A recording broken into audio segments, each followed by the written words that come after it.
చాలా రోజుల తర్వాత దాసుగాడు వచ్చిండు. మణిగాడు వెళ్ళిపోయిన తర్వాత దాసు వచ్చిండు. దాసు వచ్చిన తర్వాతనే రాజు వచ్చిండు. కానీ వీళ్ళిద్దరికి అస్సలు పడకపోయేది, బాగా కొట్టుకునేది ఇద్దరైతే. పాపం దాసుకి అయితే మస్తు రక్తాలు వెళ్ళేంత దెబ్బలు తాకినాయి. ఆల్రెడీ వీడికి కన్ను సరిగ్గా కనబడే ఒక కన్ను, అందులోనే రక్తాలు వెళ్ళేంత కొట్టుకురు ఇద్దరు. పాపం అప్పటి నుంచి వీడు రావడం మానేసిండు.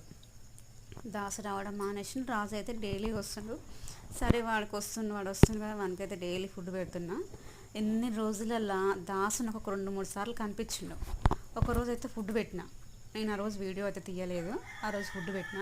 ఇంకొక రోజేమో మా ఇంటి ముందర వాళ్ళ ఇంట్లో కనబడ్డాడు. ఆ అమ్మాయికి చెప్పి ఆ అమ్మాయితో ఫుడ్ పెట్టించిన. ఆ రోజు తిని వెళ్ళిపోయింది. ఒకరోజు మా ఇంటికి వచ్చిండు, ఆ రోజు పెట్టిన. అంతే, అప్పుడప్పుడు కనిపించిండు, ఇంటి దాకా రావట్లేడు. మళ్ళీ రాజుగాడు కనిపిస్తే ఇద్దరు కొట్టుకుంటారు అనుకున్నారో ఏమో, వాడు పాపం రాలేదు.